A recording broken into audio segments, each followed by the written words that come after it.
प्यारे बच्चों, आज स्वाद में थोड़ा परिवर्तन लाता है, टेस्ट थोड़ा बदल लेता है। आज जो सब्जेक्ट हमने लिया है वो फिजिक्स है, 12th का फिजिक्स है और 12th के फिजिक्स का सेकेंड यूनिट करंट इलेक्ट्रिसिटी।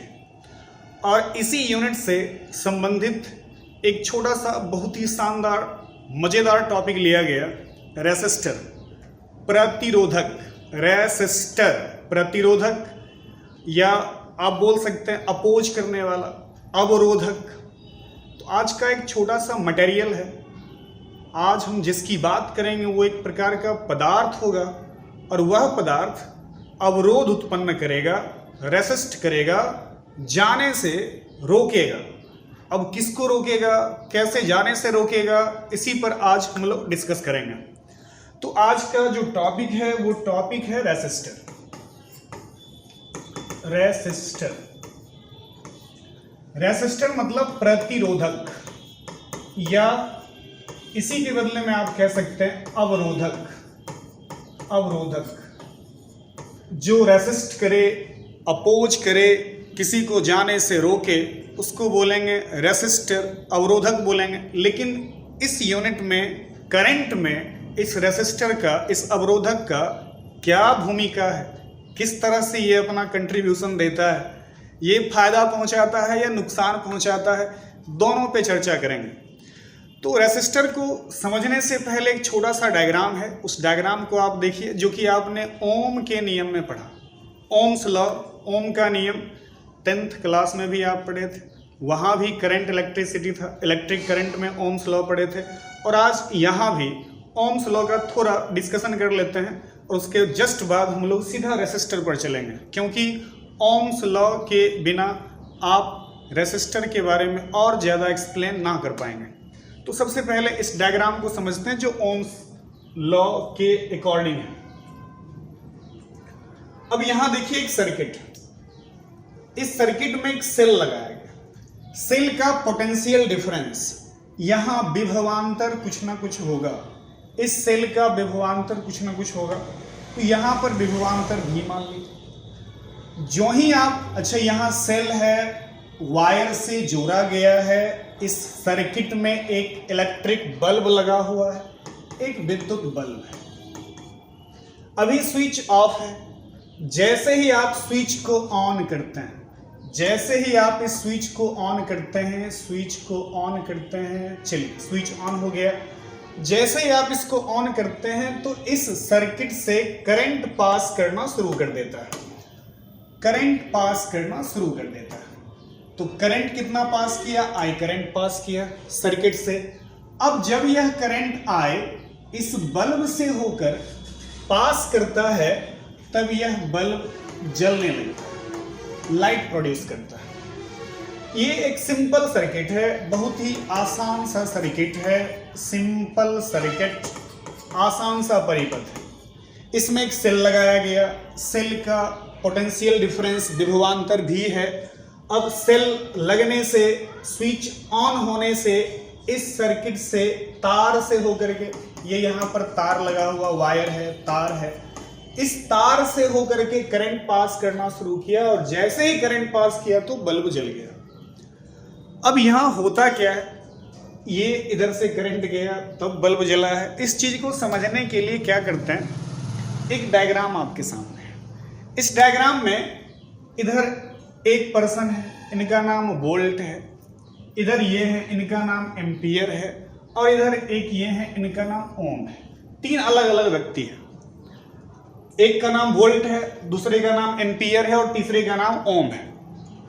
ये एम्पियर तार से होकर के पास कर रहे थे या फिर कहीं भी किसी रास्ते से होकर के एम्पियर जा रहे थे। एम्पियर जो ही जाना शुरू किए तो ये जो ओम है पकड़ के खींचना शुरू कर दिया, ना हम तो ना जाने देंगे, कैसे तुम चल जाओगे। अब जैसे ही ये इसमें प्रवेश किए एम्पियर, तो ओम पकड़ के खींच लिए, एकदम नहीं जाने देंगे, टस मस नहीं होने देंगे, हिलने नहीं देंगे। अब ये बेचारा एम्पियर परेशान हो गए, चिल्लाए, बुलाए, किनको बुलाए? तो वोल्ट। जब वोल्ट को बुलाया तो एम्पियर वोल्ट को बोले अच्छा तुम कुछ हेल्प करो। अच्छा ये वोल्ट बोले अच्छा रुको बात करते हैं ओम से। जब ये ओम को बोले कि तुम ऐसा काहे कर रहा, तो ये बोले कुछ नहीं सुनेंगे, तुमको जो करना करो, एकदम टस से मस नहीं होने वाले हम तो खिंचवे करेंगे, एकदम नहीं जाने देंगे। ऐसी स्थिति में फिर ये वोल्ट एम्पियर को बोले, वो मान नहीं रहा, हम क्या करें अब। तो ये एम्पियर बेचारा फसल है, बीच में मिमिया के बोले कुछ तो करो, कुछ करो, कुछ करो। उसके बाद वोल्ट ने अपना उपाय निकाला। उन्होंने बोला अच्छा ऐसा करते हैं, तुमको एक लात मारते हैं, एक लात मारेंगे फट से तुम बाहर चल जाएगा।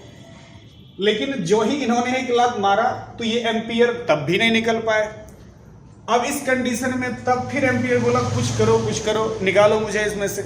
अब एम्पियर बोला रुको, ऐसा नहीं होगा, अब की बार जोर से लात मारता है। और इन्होंने जब जोर से लात मारा तो एम्पियर ये बाहर आ गए, अब निकल गए यहाँ से। आज हम लोग जिस पर्सन की बात करेंगे, जिस व्यक्ति की बात करेंगे, वो ओम है। यहाँ पर ओम पर्सन की बात नहीं करेंगे, हम लोग यहाँ प्रॉपर्टी की बात करेंगे। अच्छा, यहाँ पर जो ओम है ये रोकने का काम किए थे, तो जो रोकने का काम करता है उसी का नाम है रेसिस्टर। रेसिस्टर इसी को बोलते हैं प्रतिरोधक। एम्पियर सीधा साधा जा रहे थे, ओम ने पकड़ के खींच लिया, वोल्ट उसके बाद जब 2 लात मारे, कस के मारे, तब जाकर के चलना शुरू किए। तो हम लोग इनकी बात आज नहीं, सिर्फ रेसिस्टर की बात करेंगे। एक चीज़ और, ओम का नियम जैसा कि आपने पढ़ा था उसके अकॉर्डिंग अगर हम लोग लिखें, वोल्ट के लिए लिखें, तो आपने फॉर्मूला पढ़ा था V बराबर IR, ये ओम के नियम में पढ़ा था। जहाँ पर V विभवांतर है, पोटेंशियल डिफरेंस है, I करंट है, और R क्या है, तो R प्रतिरोध है, रेसिस्टेंस है। अब यहाँ पर V के लिए फॉर्मूला हो गया, ये वोल्ट के लिए हो गया, इधर ये एम्पियर है। आपने ओम के नियम में एम्पियर के लिए भी फॉर्मूला पढ़ा था, एम्पियर I करंट होता है, I बराबर आप यहाँ से फॉर्मूला लिख सकते हैं V बट्टा R। ये एम्पियर के लिए फॉर्मूला हो गया, करंट के लिए फॉर्मूला हो गया, इस महाराज के लिए फॉर्मूला हो गया, I बराबर V बट्टा R। ऊपर में जो सबसे भयानक बैठा है, जो हर किसी को जाने से रोकता है, अब उसकी बात करें तो ये रेसिस्टर है, प्रतिरोधक है, और इसके अंदर का जो गुण है उस गुण को रेसिस्टेंस कहते हैं, R कहते हैं। और इस फॉर्मूला से अगर आप R के लिए लिखना चाहें तो R के लिए फॉर्मूला होगा, यहाँ से आप R बराबर लिख सकते हैं V बाई I। तो आज इस यूनिट में, इस टॉपिक में जिसकी बात हम लोग करेंगे, जिसको लेकर के आगे एक्सप्लेन करेंगे, वो पर्सन कौन है, वो मटेरियल कौन है, तो वो मटेरियल ये है। इस पर्सन की बात करेंगे जो हर किसी को जाने से रोकता है, और मेनली यहाँ पर हम लोग करंट के जाने की बात करेंगे। करंट को जाने से रोकता है, तो कौन रोकता है, रेसिस्टर रोकता है। रेसिस्टर करंट को जाने से रोकेगा, रेसिस्टर को हिंदी में प्रतिरोधक कहते हैं। और इसी रेसिस्टर के अंदर जो गुण है, जिस गुण के कारण यह करंट को जाने से रोकता है, उस गुण को कहते हैं रेसिस्टेंस। रेसिस्टेंस, रेसिस्टेंस मतलब प्रतिरोध। तो आज हम लोग इसी रेसिस्टर की बात करेंगे। आपने दैनिक जीवन में बहुत सारी जगह पे देखा होगा, जब आप खास करके इलेक्ट्रॉनिक्स के दुकान पे जाते हैं, वहाँ से कुछ इलेक्ट्रिकल डिवाइस खरीद के लाते हैं, घर में यूज कर लिए, और जब ख़राब हुआ तब आपको सब देखने को बेहतर तरीके से मिलता है। तो आप देखते होंगे उस इलेक्ट्रिकल सर्किट में कुछ इस तरह के लगे होते हैं। ये सब जो आप देख रहे हैं, ये सब रेसिस्टर है, ये सब का सब रेसिस्टर है, ये सब रेसिस्टर है। ये रेसिस्टर का अलग अलग शेप है, अलग अलग कलर है। कलर का भी मतलब हम लोग बाद में देखेंगे कि इसमें इस कलर का क्या मतलब है, कलर कोड आएगा बाद में। अभी सिर्फ यहाँ देखते हैं रेसिस्टर की जो रोकने की क्षमता है, वो कैसे वो जाने से रोकता है। ये करंट को जाने से रोकता है। अब एक चीज देखिए, यहाँ पर ये जो करंट को जाने से रोका था, अकेला, जब ये अकेला है तो इसको जाने ही नहीं दे रहा। अगर हम इसकी संख्या बढ़ा दें, रोकने वाले की संख्या बढ़ा दें, ज्यादा से ज्यादा रेसिस्टर लगा दें, उस कंडीशन में वह कितना अपोज करेगा, कितना ज्यादा करंट को जाने से रोकेगा। तो आज जो मेन हमारा टॉपिक है वो है कॉम्बिनेशन ऑफ रेसिस्टर्स। एक रेसिस्टर, एक प्रतिरोधक अगर करंट को जाने में अवरोध उत्पन्न कर सकता है, तो इस तरह से अगर बहुत सारे रेसिस्टर को हम लोग जोड़ दें तो वो सब मिल करके कितना अवरोध उत्पन्न करेगा। जैसे यहां देखिए, इसी सर्किट की बात करें तो इस सर्किट में बहुत सारे रेसिस्टर लगे हुए हैं। तो जब एक रेसिस्टर करंट को जाने से रोकता है तो सोचिए इतना सारा रेसिस्टर मिल करके करंट को जाने से कितना रोकेगा। तो यही कॉम्बिनेशन पढ़ना है कि किस तरह से रेसिस्टर को जोड़ा जाए जिससे वह करंट को जाने से कम रोके, और किस तरह से जोड़ा जाए जिससे वो करंट को जाने से ज़्यादा रोके। रेसिस्टर का सिर्फ एक काम है, वो करंट को जाने से रोकेगा। सर्किट में जब करंट पास करेगा तो वह करंट का अपोज करेगा, उसको जाने ही नहीं देगा।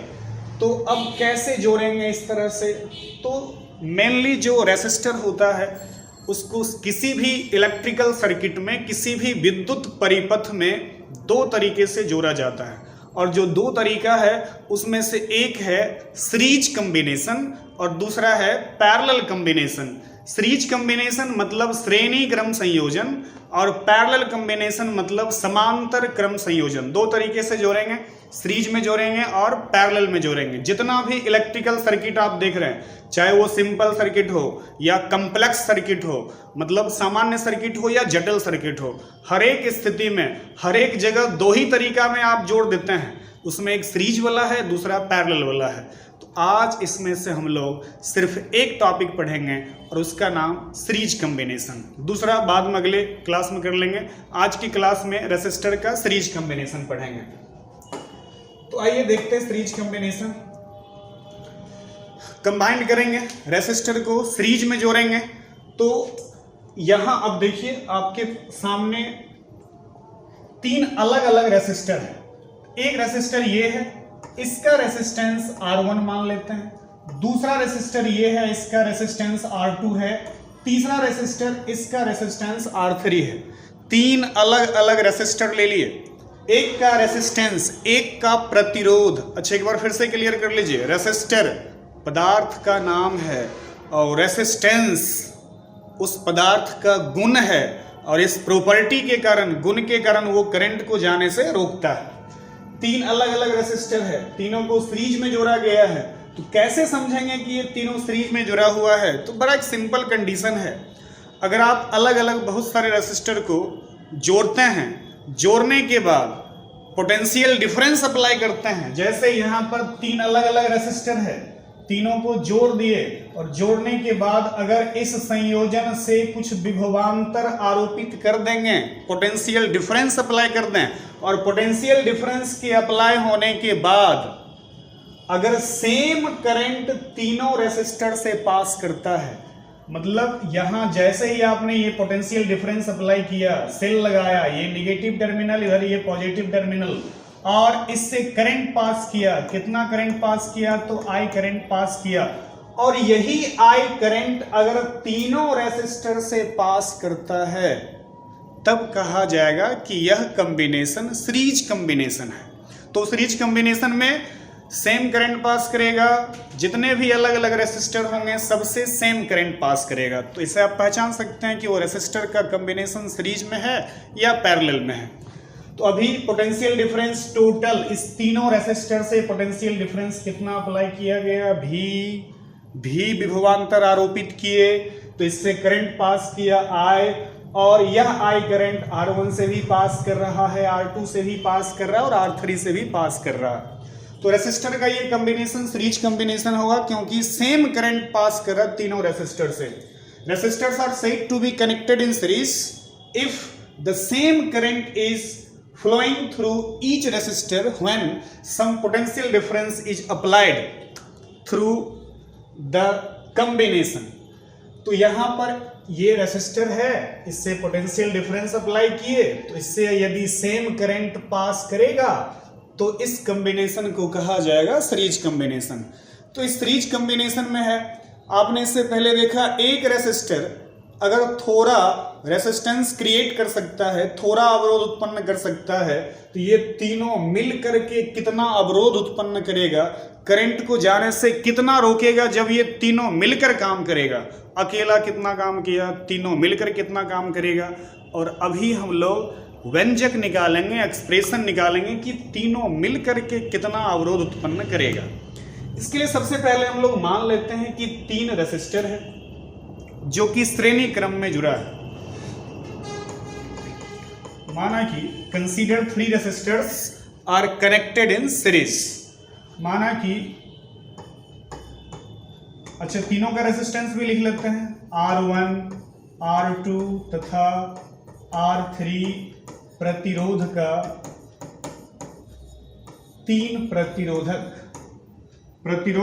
3 प्रतिरोधक श्रेणी क्रम में जुड़ा है। 3 प्रतिरोधक सीरीज में जुड़ा है,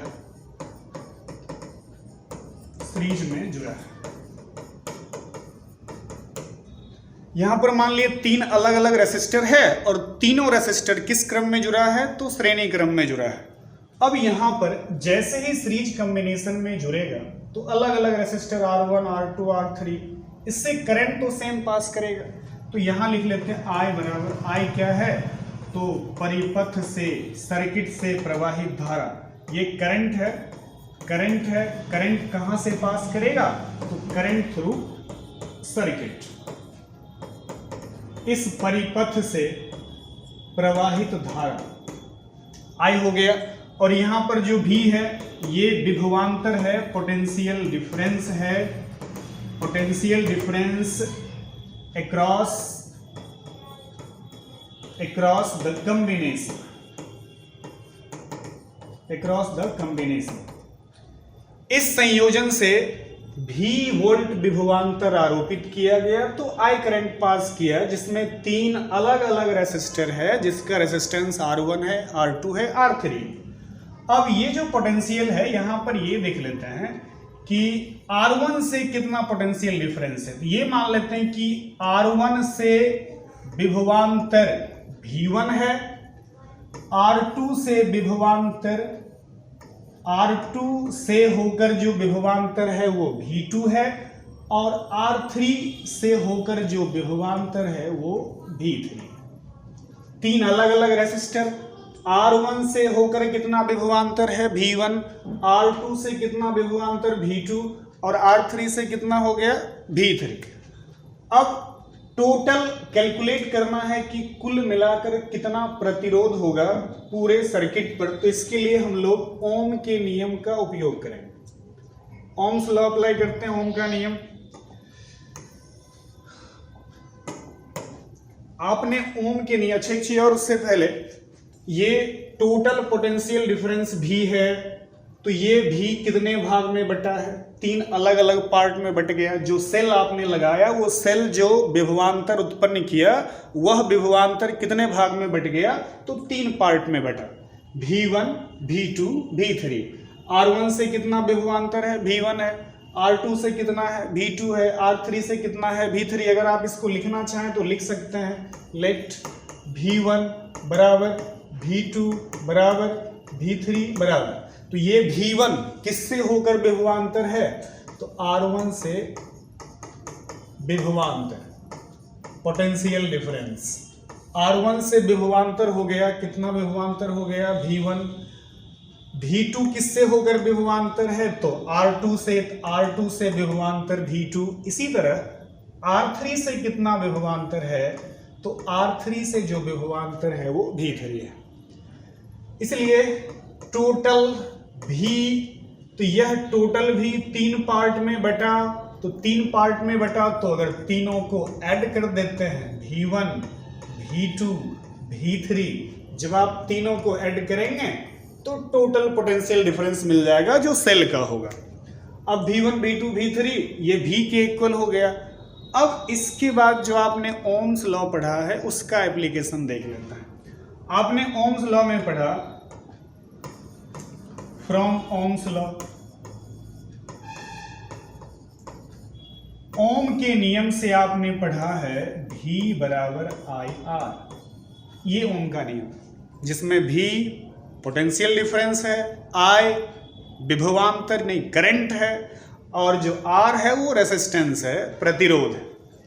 यहां पर जब V बराबर IR हो सकता है तो आप लिख सकते हैं V1 बराबर V बराबर IR, तो V1 बराबर करंट तो चूंकि सबसे सेम है, तो सेम करंट है तो करंट की जगह I हो जाएगा, लेकिन V1 जब लिखेंगे तो R की जगह पर क्या हो जाएगा, R1। अब हो गया R1।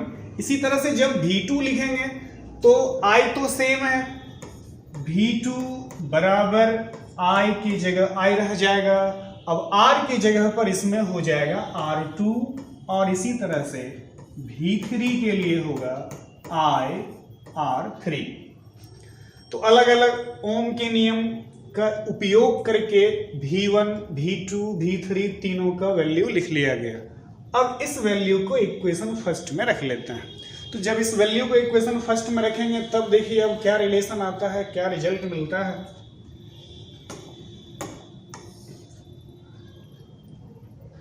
नाउ फ्रॉम इक्वेशन 1, अब समीकरण फर्स्ट से, समीकरण फर्स्ट से, तो समीकरण फर्स्ट में क्या है, V बराबर V1 plus V2 plus V3 है।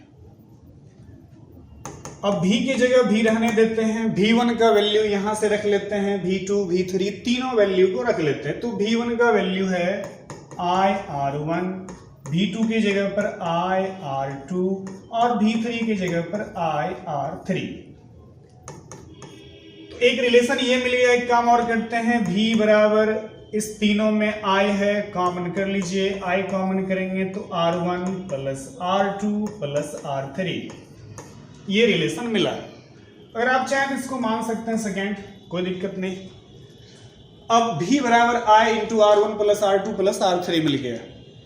अब जो हमारा सीरीज कॉम्बिनेशन है, जो श्रेणी क्रम संयोजन है, उसमें देखिए श्रेणी क्रम संयोजन में तीन अलग अलग रेसिस्टर है।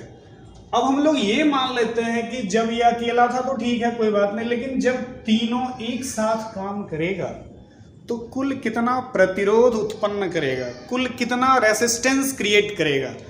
तो टोटल रेसिस्टेंस निकालना है, कितना होगा, तो उस टोटल रेसिस्टेंस को जो ये तीनों मिल करके होगा, इस तीनों के रेसिस्टेंस को हम लोग मान लेते हैं RS। सीरीज में था इसलिए RS माना है, S से सीरीज होता श्रेणी क्रम।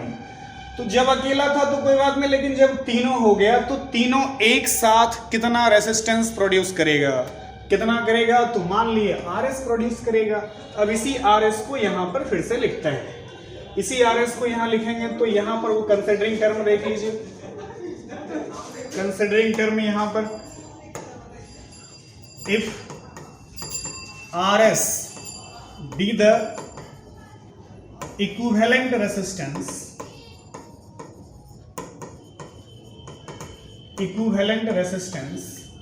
of the combination, यदि इस पूरे संयोजन का समतुल्य प्रतिरोध, पूरे संयोजन का समतुल्य प्रतिरोध क्या हो, RS हो, यदि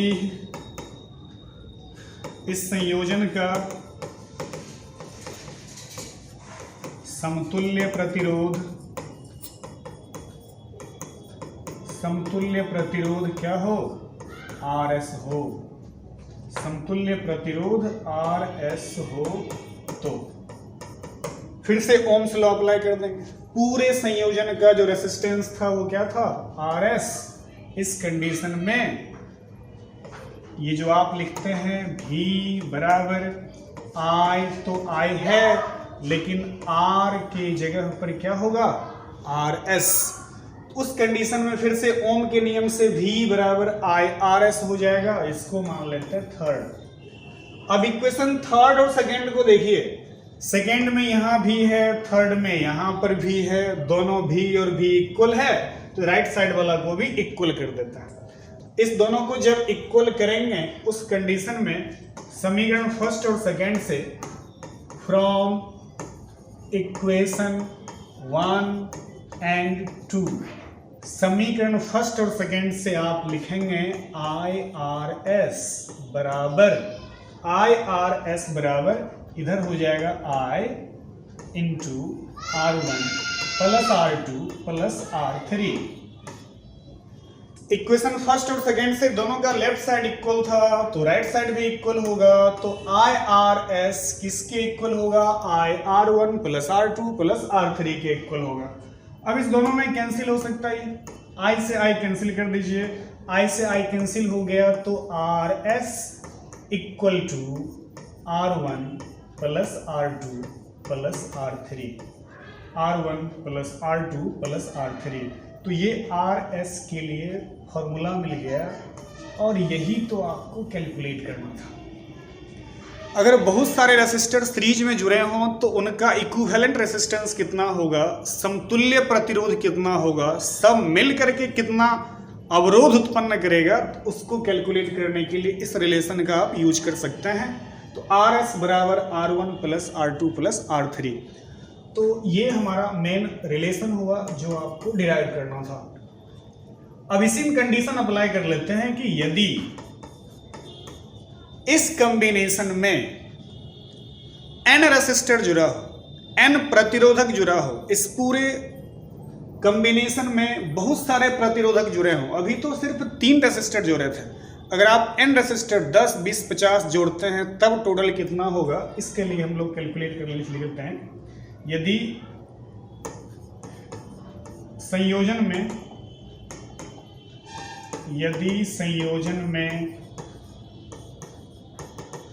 n रेसिस्टर जुड़े हों, यदि संयोजन में n रेसिस्टर जुड़े हों, n रेसिस्टर्स जुड़े हों, तो यही RS तो हो जाएगा RS बराबर R1 plus R2 plus R3 plus dot dot dot, बहुत सारे हैं, अप टू n तक ले चलिए। तो श्रेणी क्रम संयोजन में कुल प्रतिरोध, संयोजन का समतुल्य प्रतिरोध, इक्विवेलेंट रेसिस्टेंस कितना होगा? तो इक्विवेलेंट रेसिस्टेंस इतना होगा RS equal to R1 plus R2 plus R3 plus dot dot dot RN। अगर इसको लिखना चाहें, शॉर्ट में लिखना चाहें, तो आप इसी को लिख सकते हैं, और RS is equal to sigma लगा दीजिए, क्योंकि 1 से n तक है सिग्मा, R का यहाँ n लिख लीजिए, और ये I लिख लीजिए R की जगह, ये R के बाद I, और इस I का वैल्यू कहाँ से कहाँ तक होगा? तो I का वैल्यू 1 से n तक। तो इस तरह से आप सिग्मा के फॉर्म में भी इसे लिख सकते हैं। तो चलिए, आज रेसिस्टर के लिए, उसके कॉम्बिनेशन के लिए रिलेशन निकाला गया, जब सब मिलकर के एक साथ काम करेगा तो कुल कितना अवरोध उत्पन्न करेगा, तो इतना अवरोध उत्पन्न करेगा। तो रखते हैं आज के लिए इतना ही, मिलते हैं अगले वीडियो में।